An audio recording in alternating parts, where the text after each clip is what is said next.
नमस्कार दोस्तों। देखिए, मेरे साथ फिर से भाऊ तोरसेकर जुड़े हैं मुंबई से। और सबसे पहले तो मैं भाऊ आपको इस बात की बधाई देता हूं कि आपका चैनल अभी 4 महीने भी पूरे नहीं हुए हैं और 1 लाख सब्सक्राइबर आपके चैनल ने पूरे कर लिए हैं। 1 लाख से ज़्यादा अब आपके फॉलोअर हैं। बहुत बहुत बधाई आपको। और दूसरे जो है, मैं आज चूंकि राजस्थान ही सरगर्म है, कल हमने देखा है कि किस तरह का सियासी ड्रामा हुआ है। सुप्रीम कोर्ट से भी इनको झटका लगा, हाई कोर्ट से भी इनको झटका लगा, और इसके बाद ये लोग अब राजभवन घेरने की धमकी देने लगे हैं। एक प्रेशर बिल्डअप करने की कोशिश कर रहे हैं। ये भी खबरें आ रही हैं कि राष्ट्रपति भवन भी जाएंगे, वहां भी शक्ति प्रदर्शन होगा। तो ये सब आप किस तरफ जाते हुए देख रहे हैं राजस्थान की सियासत को? थोड़ा क्रिकेट समझना जरूरी होगा। मुझे ये सब देख रहा हूँ तब पता नहीं चल रहा है कि ये क्यों कर रहे हैं। यानी आप देखते हो तो क्रिकेट में जब वो बल्लेबाज आ जाता है तो शुरू में वो अपना बदन ढीला करता है, वो बल्ला इधर उधर घुमाता है। बॉलर ने बॉल भी नहीं डाल दिया तो भी बल्ला घुमाता रहता है। उस ढंग का कुछ चल रहा है कि ये देखो छक्का गया, ये देखो चौका गया, ऐसे खुद बोल रहे हैं, लेकिन अभी भी गेंदबाज ने कोई गेंद डाली ही नहीं है। ये मेरी समझ में नहीं आ रहा। तो ये क्यों चिल्ला रहे? बिल्कुल रियली मेरे समझ में नहीं आ रहा है कि क्या चल रहा है। अब पहले से देखो, एक हफ्ते पहले मैंने मराठी में एक उस पर वीडियो बनाया था। तो मैंने बोला था कि पिंजड़ा है, जाल है, सचिन पायलट नाम का एक जाल है। और एक क्रिकेट की बात बता दूं आपको कि जी। अगर आप जयपुर में मैच खेल रहे या मुंबई में खेल रहे, उससे कोलकाता की मैच अलग होती है। क्योंकि मैंने जो पढ़ा है मुझे याद है कि ईडन गार्डन में जो बाउंड्री लाइन होती है वो 75 यार्ड दूर होती है। मुंबई में वो मेरे ख्याल है 50 यार्ड की होती है कुछ। और उससे भी जयपुर वगैरह छोटा है थोड़ा, तो 45 यार्ड वगैरह है। तो एक आप बॉल उठाकर फेंक देते हैं तो कहां टपकेगा ये ध्यान में लेना जरूरी है। और तो अगर बहुत सारे 45 जयपुर में वो सिक्सर हो सकता है, लेकिन ईडन गार्डन कोलकाता में वो कैच हो सकती है। तो ये जो जो मध्य प्रदेश में हुआ, जो कर्नाटक में हुआ, वही जयपुर में नहीं होगा, ये समझना जरूरी है। लेकिन ये सोचना ही नहीं चाहते। वो ठीक कर्नाटक, अभी देखो कि राजस्थान और कर्नाटक मध्य प्रदेश में क्या फर्क है। दोनों राज्यों में एमएलए रिजाइन होकर निकल गए थे, यहां रिजाइन नहीं हुए। इसका मतलब स्ट्रेटेजी बदली है। जी। तो जो सामने खेलने वाला है उसको कौन बॉल फेंक रहा है, कैसी बॉल फेंक रहा है, वो सोचकर बल्ला घुमाना पड़ता है या तो छोड़ देना पड़ता है। जी। आप तो गावस्कर को भी देखे हो, सचिन तेंदुलकर देखे हो, या विराट कोहली देखे हो कि अलग अलग ढंग से खेले। एक टेस्ट मैच वाला है, दूसरा लिमिटेड ओवर्स वाला है, तीसरा 2020 वाला है। तो जो विराट कोहली पहले बॉल से करता था वो गावस्कर पहले ओवर में भी नहीं करते थे। वो 3-3 ओवर मेडन जाने देते थे ताकि जो बॉलर है वो थक जाए, उसके बाद उसकी ताकत बॉल के पीछे कम हो जाती है, उसके बाद मारना शुरू करते थे। लेकिन यहां मुझे पता नहीं चलता है कि बॉलर ऐसा ऐसा हाथ घुमा रहा है, उस पर ये फटके मारने शुरू कर देते हैं। मेरे समझ में नहीं आया। सचिन पायलट अभी 2 हफ्ते हो गए, उन्होंने कितनी बातें बोली है मुझे, कितनी बातें बोली। उससे कम से कम 1000 गुना गहलोत बोले, उससे 100 गुना सुरजेवाला बोल गए, और वही जाके कोर्ट में अटके। तो ये बिल्कुल मेरी समझ में नहीं आता कि ये क्यों कर रहे हैं ऐसा। कि अगर और एक बात आपको समझा दूं, जब इतने चैनल वगैरह नहीं थे और स्टार न्यूज पहला शुरू हुआ था, उस वक्त इंग्लैंड में वर्ल्ड कप चालू था।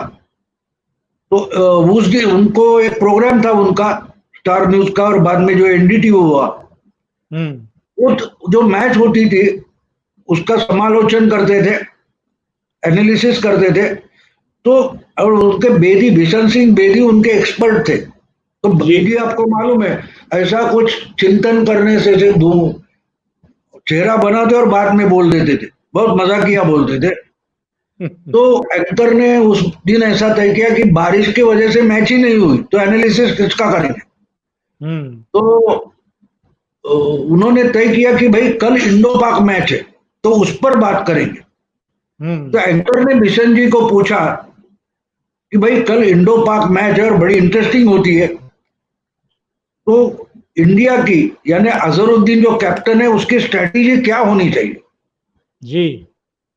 तो जैसे समझो भीषण सिंह बेदी ऐसे हो गए, तो सोच में पड़ गए और बाद में बोले Azhar should drop himself. Azhar ने खेलने वाले 11 लोगों से खुद को ही अलग करना चाहिए, यानी कैप्टन नहीं होना चाहिए। तो एंकर हैरान हो गया, यार ऐसे कैसे हो सकता है, वो तो कैप्टन है। बोला तो इसलिए तो बोल रहा हूं। तो बोला क्यों? तो बिशन जी बोले कि अजहरुद्दीन जो है जी उसको मालूम है वो कल मैच में क्या करने वाला है। भारत के जो खिलाड़ी उनको भी मालूम है वो क्या करने वाला है, हमको भी मालूम है वो किस ढंग से स्ट्रेटेजी चलाएगा, और पाकिस्तान को भी मालूम है अजहर किस ढंग से कौन सा ओपनिंग बैट्समैन होगा या कोई पहली गेंदबाजी करेगा, ये सब मालूम है। तो उस पर पाकिस्तान की स्ट्रेटेजी निर्भर है, क्योंकि अजहर की स्ट्रेटेजी कभी बदलती ही नहीं। इसलिए अगर अजहर खुद को ड्रॉप करता है और नया कैप्टन आ जाता है, तो लास्ट मोमेंट में पाकिस्तान की स्ट्रेटेजी फेल हो जाती है, क्योंकि उन्होंने जो स्ट्रेटेजी बनाई है, अजहर कैप्टन है इसलिए बनाई है। जी जी। तो सोचने की बात यह है कि सामने वाला जो स्ट्रेटेजी बनाता है, तो हमको वो स्ट्रेटेजी अगर फेल करवानी है तो उसके लिए हमको अपनी स्ट्रेटेजी सोचनी चाहिए। तो कर्नाटक में जो हुआ, मध्य प्रदेश में जो हुआ, वही अगर राजस्थान में नहीं हो रहा है, एमएलए के रिजिग्नेशन नहीं हुए हैं, ये बात समझ लो, तो स्ट्रैटेजी बदली हुई है। जी। लेकिन ये कर्नाटक और मध्य प्रदेश जैसा ही गेम खेल रहे और उसमें खुद फंस गए, जी। तो इनको समझाए कौन? मुझे बिल्कुल अभी एक और बात बोल दो पहले जी कि देखो, आप राजनीति करते हो, उससे कोई लीगल कॉम्प्लिकेशंस पैदा हो गई तो उसके लिए आप वकील के पास जाते हो, लेकिन आपका वकील या एडवोकेट जो कोर्ट के लिए पैतरे बनाता है, उससे राजनीति नहीं चलती। बिल्कुल। क्योंकि कोर्ट में जाकर आपको क्या करना है वो तय है, आप इधर उधर नहीं हो सकते, उसी ढंग से जाना पड़ेगा। राजनीति में आप कुछ भी कर सकते, लेकिन कांग्रेस की हालत ऐसी हो गई है, ये जो बड़े बड़े राज्यसभा में बैठे हुए सुप्रीम कोर्ट के वकील है, वो राजनीति कर रहे हैं, और गहलोत और सुरजेवाला को वकीली करनी पड़ रही। ये अजब मामला हो गया, इसलिए मैं बोला था अजीब दास्तां है। कल कपिल सिब्बल ने कई तरह के बयान दिए हैं, उसमें वो कह रहे हैं कि पिछले कुछ सालों में देश में लोकतंत्र की परिभाषा बदल गई है, यानी वो कह रहे हैं कि खेल के नियम बदल दिए हैं इन लोगों ने। नहीं, खेल के नियम तो बदलते ही रहते हैं ना। गावस्कर का जो, मैंने इसीलिए क्रिकेट बोला कि गावस्कर का जो क्रिकेट था हमारे उस जमाने में, हमको लगता था इसका रिकॉर्ड तो कोई तोड़ ही नहीं सकता, लेकिन देखते देखते सचिन तेंदुलकर आ गया, अभी विराट कोहली आ गया, तो जो कितने भी दिन खेलते रहो, ये जो था वो लिमिटेड ओवर हो गया। अभी लिमिटेड ओवर में से 20-20 आ गए, तो पहली गेंद से फटकेबाजी शुरू करनी पड़ती है, तो खेल का तो गेम बदलता ही है। तो पॉलिटिक्स भी एक खेल है, उसमें तो गेम बदलेगा ही। बिल्कुल बदलेगा। हाँ, अब बदलता है वो समझकर आपको खेलना पड़ेगा। गावस्कर को लिमिटेड ओवर में अच्छा नहीं खेल पाए, अच्छा इतने टेस्ट मैच में सेंचुरियां बनाई, दोनों इनिंग्स में सेंचुरी उन्होंने बनाए, लेकिन वनडे में वो नहीं खेल सकते क्योंकि उनको लिमिटेड ओवर्स में खेलना मालूम नहीं था, आदत नहीं थी। तो इनको ऐसा लगता था कि अभी जमाना बदला नहीं है। राहुल गांधी बोलते हैं ना कि मोदी ने अपनी इमेज का एक भ्रम पैदा किया है और वो भ्रम टूटेगा तो मोदी टूटेगा। बात अलग है, राहुल गांधी ने खुद के बारे में भ्रम पैदा किया है और वो उससे निकल नहीं पा रहे हैं, और उस इमेज से कांग्रेस नहीं निकल पा रही। अभी आपने बोला कि कपिल सिब्बल ने इतने सारे बयान किए ट्विटर पे या कहीं किए हुए, जी इन्होंने ही जिस दिन पायलट गायब हुआ हरियाणा में गए, उस दिन क्या ट्वीट किया था कि तबेले से सब घोड़े भाग जाने के बाद जागोगे क्या? ये सवाल अपने ही पार्टी के हाईकमांड को पूछा था। अब इनको वकीली करने की बात आ गई तो ये राजनीति बोलने लगे। कि उससे अच्छा था कि अगर वो ये सब क्राइसिस पैदा होने के पहले अपनी पार्टी को समझाते, अपने हाईकमांड को समझाते। जब हो गया तब बोलते रहे घोड़े तो निकल गए, तो वो निकल गए तो कौन से तबेला साफ करते बैठे ये? भाऊ, एक पैटर्न दिखाई दे रहा है कर्नाटक में, उसके बाद मध्य प्रदेश में, अब राजस्थान में।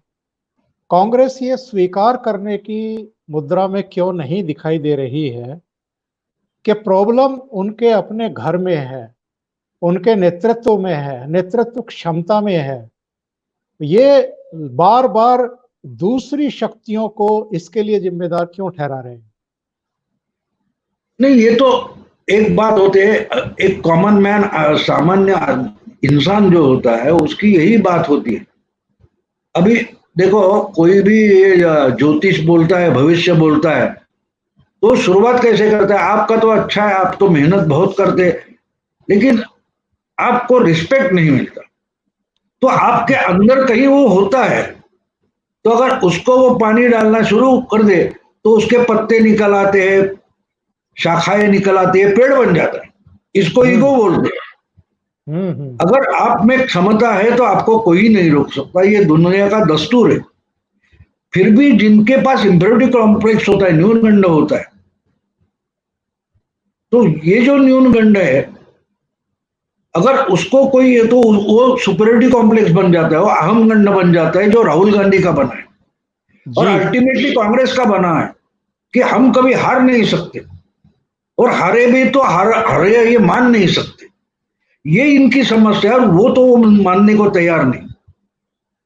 अब एक बात है कि कोई संगठन या पार्टी बनती है, पॉलिटिकल पार्टी बनती है, तो उसमें जो लोग आते हैं वो क्या देखते हैं कि मेरी कोई महत्वाकांक्षा है, तो इससे ये पैरेलल जाती है, तो इसका मेरी महत्वाकांक्षा को फायदा हो जाएगा, जी इसके भविष्य में मेरा भविष्य है, ऐसा जब लगता है तब लोग जुड़ जाते, इंसान वहां इकट्ठे होते जाते, वो अपना अपना एजेंडा लेकर एक बड़े एजेंडे में अपना एजेंडा शामिल कर लेते। बिल्कुल। लेकिन जब दिखाई देता कि इनका ही एजेंडा नहीं चल रहा है तो उसमें मेरा क्या होगा, तो उसको सही। अल्टरनेटिव ढूंढना पड़ता है। अभी एक बात होती है कि जब आप देखेंगे कि जब लोगों का एजेंडा मिलाकर आपका एजेंडा बनता है तो लोग जुड़ते ही जाते हैं। जी लेकिन इनकी बात ऐसी है कि मेरा एजेंडा ही तुम्हारा है, कि मेरे साथ अगर आत्महत्या करोगे तो तुम निष्ठावान हो, जी तो ये तो आदमी नहीं करेगा जब तक उसे ना लगे कि ये मेरा है। जैसे आपने देखा कि कर्नल संतोष बाबू या वो 20 जवान थे जो गलवान में शहीद हुए, तो उनको लगा था वही तो खुद भारत है, भारत जी को बचाना या मुझको बचाना, ये एजेंडा एक था, इसलिए वो शहीद हो गए। आप बोलेंगे कि मैं बच के रहूंगा, आप मेरे लिए मरो, तो कोई शहीद नहीं होगा। मोदी लद्दाख में गए, उसका मतलब आप समझिए। जी वो दिखाने की कि मैं यहां भी खड़ा होकर चीन को धमकियां दे सकता हूं।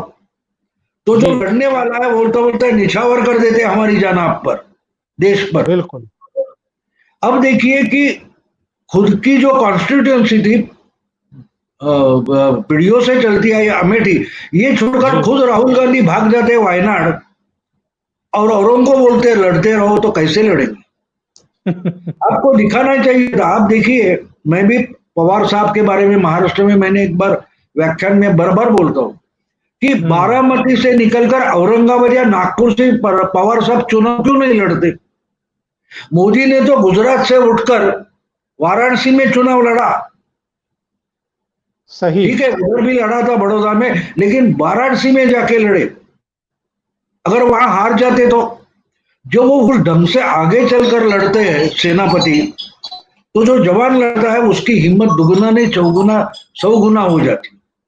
बिल्कुल सही। कांग्रेस के लीडरशिप का प्रॉब्लम देखो कि जब लड़ने की बात आती है तो ये 2-3 लेवल पीछे चले जाते हैं और बाकी को बोलते हैं तुम लड़ो। ये कांग्रेस की समस्या है। आगे से इंदिरा जी आगे से लड़ती थी, इंदिरा जी छुपकर नहीं बैठती थी, आगे होकर लड़ती थी। अगर ये तो बार बार हमारी सास हमारी दादी ये बोलते हैं, लेकिन दादी क्या ये कभी समझना नहीं चाहते। बाकी के तो कांग्रेस के हाईकमांड है उनकी तो बात छोड़ दो। तो कांग्रेस की जो समस्या है वो खुद को नहीं समझ पा रहे, उनके प्रतिस्पर्धी या दुश्मन है उनको तो समझना दूर की बात है, खुद को समझ लो। एक और बड़ी समस्या ये नहीं दिखाई दे रही है कि आप इस परिवार के राहुल गांधी को तो आगे बढ़ाने पर आमादा हैं, उनको भले ही राजनीति की एबीसीडी ना आती हो, पर जब राज्यों का सवाल आता है या केंद्रीय स्तर पर भी सवाल आता है तो आप उस यूथ को अपमानित करते हो, पीछे धकेलते हो, जो पार्टी की सूरत और सीरत बदलने की क्षमता रखता है। भारतीय जनता पार्टी दूसरी पीढ़ी को आगे लेकर के आ रही है, पहली पीढ़ी को उन्होंने मार्गदर्शक मंडल में भेजा है, वहां कोई समस्या नहीं है। लेकिन यहां पर आप 78 साल के कैप्टन अमरिंदर सिंह को पंजाब की बागडोर देते हो, 73 साल के कमलनाथ को मध्य प्रदेश की बागडोर देते हो, और 68-69 साल के अशोक गहलोत को राजस्थान की बागडोर देते हो, और हर जगह यूथ को पीछे धकेलते हो। और इसी वजह से अब कांग्रेस में यह बगावत की स्थिति दिखाई देने लगी है। नहीं, वो तो बात ऐसी है ना कि एक बात होती है कि आप दिखावा बहुत करो, आप एडवर्टाइज बहुत करो, इश्तेहार दे दो, लेकिन जब आदमी वो इश्तेहार देखकर दुकान में जाएगा तो माल भी होना चाहिए ना, माल तो होना चाहिए। हमेशा परीक्षा किस बात को कहते हैं कि जो चीज आप बोलते हैं कि मुझ में एक क्षमता है तो उसकी तो परीक्षा होगी, आज नहीं तो कल, कल नहीं तो परसों तो होगी। तो ये बोलते परीक्षा क्यों लेते हो, हम तो है ही। अब एक बात अजीब देखो कि 4 महीने 5 महीने पहले मध्य प्रदेश में जो हुआ था, उस वक्त अपोजिशन बोलता था कि आपने बहुमत गंवाया है, राज्यपाल भी बोले आप अपना बहुमत दिखाओ, मेजोरिटी दिखाओ। तो कमलनाथ क्या बोलते थे, क्या दिखाने की जरूरत है, मैंने तो प्रूव कर लिया है, बार बार दिखाने की क्या जरूरत है। ठीक है, अब राजस्थान में आ जाओ तो वहां तो अपोजिशन नहीं बोल रही है कि तुम माइनॉरिटी में हो, ना राज्यपाल बोल रहे ना सचिन पायलट बोल रहे जी, फिर भी ये बोलते मुझे मेजोरिटी प्रूव करनी है। ये अजीब तमाशा है। बात तो एक ही है, दोनों राज्यों में इनकी बहुमत की सरकार थी, मेजोरिटी की सरकार थी, लेकिन एक जगह बोलते कि दिखाने की जरूरत नहीं, लोग मांग रहे दिखाओ, तो बोलते नहीं दिखाएंगे, और राजस्थान में कोई बोल नहीं रहा है फिर भी ये बोलते। अब इसमें एक बात आपको समझ लेना जरूरी है जी कि जो पिंजड़ा लगाते हैं, जाल लगाते हैं, उससे आपको बच के रहना होता है, इसके लिए जाल समझना जरूरी होता है।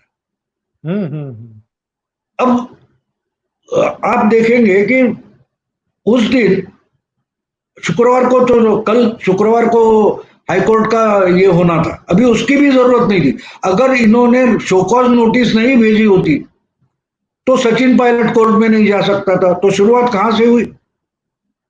शुरुआत वहां से हुई कि सचिन पायलट को नोटिस भेजी गई। उसकी अगर जरूरत ही नहीं थी, तुम बोलते थे ठीक है वहां है, जब शुरू होगा सेशन आ जाएंगे, नहीं आते तो आपको एक्शन लेना आसान था। लेकिन इन्होंने नहीं किया। इनको इतने उतावले हो गए थे कि उनको निकालना था, और वही तो ट्रैप था कि अगर आपको निकालने इतने उतावले हो तो आप गलती करोगे, इसलिए वो जाके बीजेपी के घर राज्य में बैठ गए। इन्होंने ये नोटिस भेजी, वो कोर्ट गए।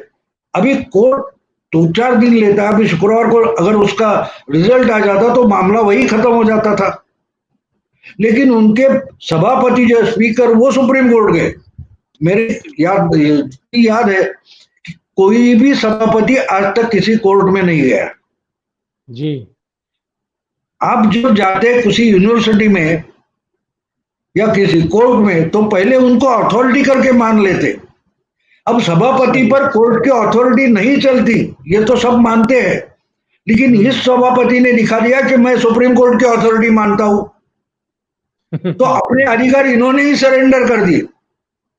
अब देखो क्या होगा कि जयपुर का जो रिजल्ट आएगा उसका सुप्रीम कोर्ट कोई सुनवाई करेगी, उसके बाद ये कुछ कर पाएंगे। ये इतना जो इसको एक्सटेंशन दे दिया सचिन पायलट को, वो किसने दिया? पायलट ने और सीपी जोशी ने दे दिया। किसको जाल में चले जाना बोलते, मैं जाल बिछा रहा हूं जी। तो आप खुद अपने पाव से चलकर आ रहे और उसको ही जाल बोलते। ये जाल समझना नहीं चाहते, उतावले है, और ये उतावले हो गए। ये जानकर ही जाल बिछाया गया था, क्योंकि यहां राजस्थान में मध्य प्रदेश या कर्नाटक जैसी सिचुएशन नहीं है। कुछ 20-25 लोगों के रेसिग्नेशन से काम नहीं होने वाला है, तो इनकी ही ताकत उनके ही खिलाफ यूज करो। हाथी जो होता है जी, उसको पकड़ते नहीं जाल लगाकर, उसको गड्ढे में डाल देते, उसके लिए गड्ढा बनाते, और जब वो गड्ढे में गिर जाता है तो सबसे बड़ा उसका दुश्मन उसका वजन होता है। समझ गया? तो राजस्थान में जयपुर में गहलोत नाम का हाथी बेभान उतावला होकर गड्ढे में गिर गया है, और अब चिल्लाता है कि बाहर कैसे आए।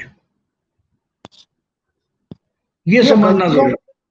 ये गलतियों पर गलतियां करते जा रहे हैं। इन्होंने सचिन पायलट के बारे में बहुत बदजुबानी की है, उनको गद्दार तक कह दिया, निकम्मा बता दिया, नाकारा बता दिया। जो सचिन पायलट पार्टी को राजस्थान में जिता करके लाए हैं भारतीय जनता पार्टी के खिलाफ लड़ करके, ये उन पर आरोप लगा रहे हैं कि वो भारतीय जनता पार्टी की ही गोद में जाकर के बैठ रहे हैं। कल इन्होंने और भी सीमाएं पार कर दी जब ये धमकी दी कि अगर गवर्नर हमारे हिसाब से विधानसभा का सत्र नहीं बुलाएंगे तो फिर हमें मत कहना, हमारी जिम्मेदारी नहीं है आपकी सुरक्षा की गारंटी करना अगर पूरे राजस्थान की जनता आकर के राजभवन को घेर ले। ये सब क्या शो करता है? ये बिल्कुल बौखला गए हैं। इनको अब ये लगने लगा है कि इनकी कुर्सी जा रही है। बिल्कुल। देखो, बोलते हैं ना कि खाली बर्तन ज्यादा आवाज करते। तो ये इतने जोर जोर से चिल्ला रहे हैं, वो डर गए, उनको आत्मविश्वास नहीं है। लेकिन सचिन पायलट देखो चुपचाप बैठा हुआ है। हम आंकड़े देखें तो हमको लगता है वो दुबला है। नहीं, दुबला होगा फिर भी कैसे खेलना है वो उसको मालूम है, या उसको कोई गाइड कर रहा है। लेकिन वो परफेक्ट गेम कर रहा है और इनको गलतियां करने पर मजबूर कर रहा है, और ये गलतियां कर रहे हैं। क्योंकि जब ईगो होता है तो वो फंस जाता है। हम जो शेर वगैरह पकड़ते ना, पिंजरा लगाते, तो वो इधर उधर से करते हैं कि बकरी तो सेफ जगह रखी जाती है, और जब वो घुस जाता है अंदर तो दरवाजा गिर जाता है। तो उसको संभालना चाहिए कि भाई नहीं ये गड़बड़ होगा। तो अगर ये चुप ही बैठते तो क्या जी गड़बड़ करने की क्या जरूरत थी, मुझे नहीं समझ रहा। अब पहले वो आपने पूछा था कि ये जवान लड़कियों का, खुद दिग्विजय सिंह ने 6-7 साल पहले बताया था कि हमको राजीव गांधी ने राजनीति में लाया था जवान करके, यंग ब्रिगेड करके, तो हमारी एक्सपायरी डेट हो गई है, दिग्विजय सिंह बोले थे कांग्रेस के अधिवेशन में। जी लेकिन फिर खुद को बाहर नहीं निकाल रहे।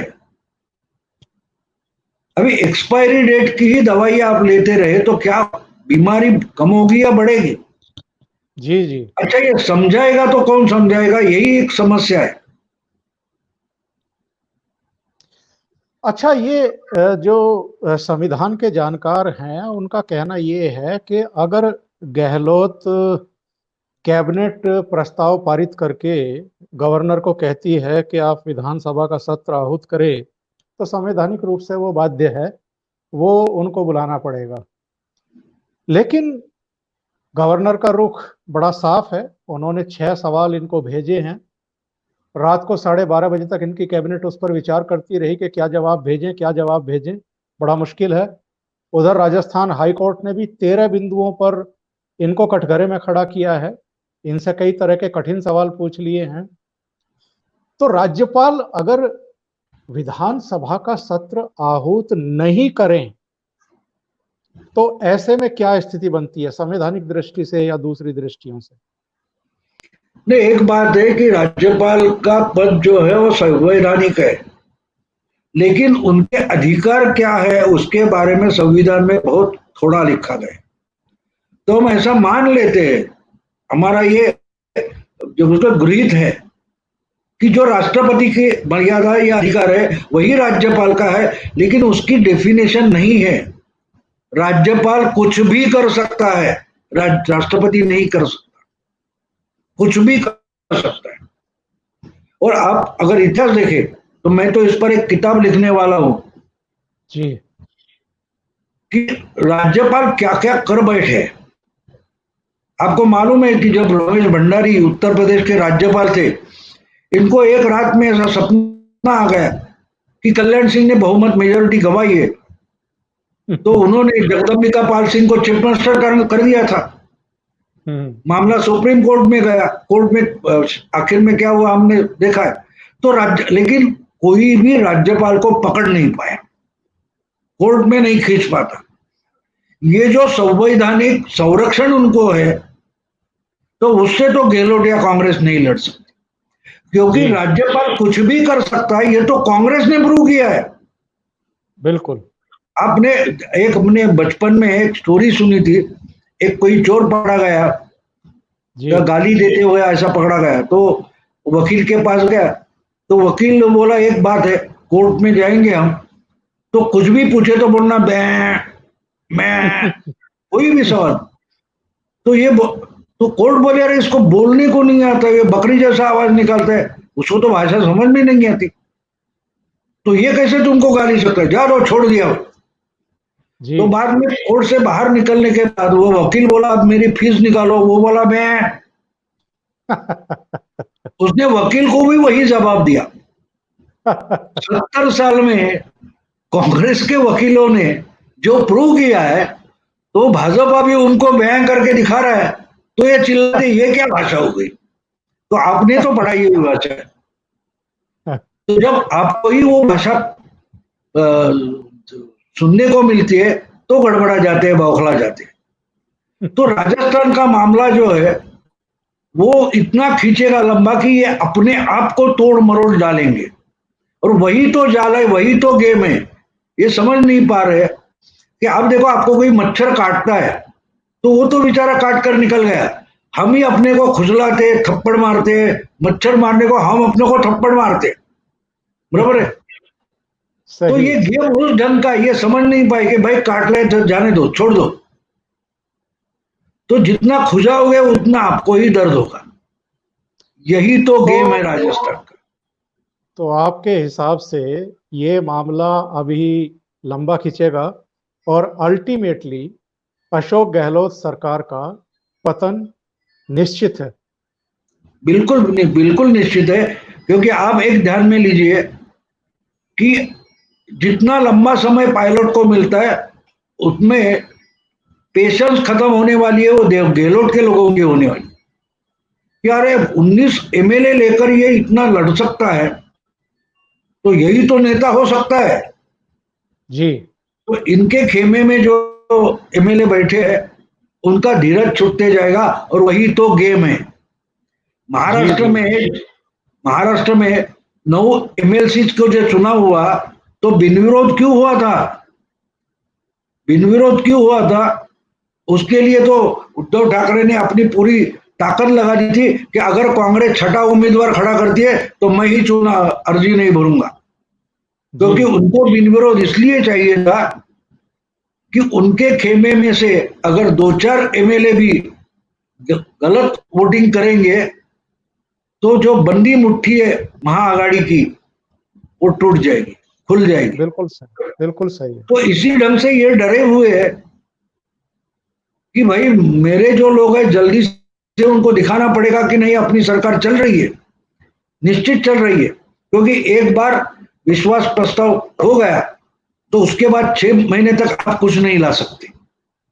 तो 6 बिल्कुल महीने का सही। समय मिलने के लिए इन्होंने जो उतावले हो गए इसकी कीमत इनको चुकानी पड़ी। भाऊ, आपने समय निकाला और राजस्थान पर बहुत विशद व्याख्या की और आगे क्या होने वाला है इस पर भी प्रकाश डाला अपने अनुभव से। मैं आपका बहुत शुक्रगुजार हूँ। बहुत बहुत आपका आभार, अभिनंदन। नमस्कार।